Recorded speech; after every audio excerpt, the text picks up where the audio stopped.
السبت 20 يناير 2024 هنسافر مع بعض ل 20 يناير 2034. في مننا مش هيكون موجود، في مننا هيكون مات وشبع موت، في مننا أطفال هيكبروا وهيبقوا شباب، في مننا شباب هيكبروا وهيبقوا ميدل ايج. ايه اللي هيتقال علينا؟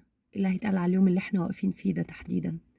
هيتقال ان 431 مليون انسان مسلم سابوا 2 مليون ونص منهم لان هم مننا يبادوا، يقطعوا، يطلع منهم جيل كامل من الأطفال اللي هم في سن أطفالنا وأصغر كمان، مقطعي الأطراف بدون أطراف أصلا خالص. جيل كامل، مش حتى 1 2 3 5 10، جيل كامل من أطفال غزة بدون أطراف، علشان كان ممنوع عنهم العلاج من مصر العروبة، من مصر العروبة اللي قوام سكانها 120 مليون إنسان.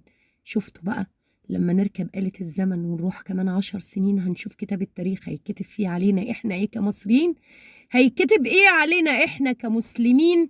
22 دولة عرب، 431 مليون إنسان، إن هم ما قدروش يحركوا ساكن غير لمهرجان الرياض ومهرجان الكلاب ومهرجان البحر الأحمر والقهاوي اللي بتكتظ عن آخرها لما بيكون في ماتش، ومحمد صلاح ومحمد طلاح واللي اتطلقت واللي اتجوزت، لكن ما بيتحرك لناس ساكن في أطراف الأطفال اللي بتقطع، والأطفال اللي مش لاقية تاكل، والأطفال اللي واقفة بتتوسل للجنود المصريين من شان الله يا مصر يلا، وحتة بسكوتة يا عمو.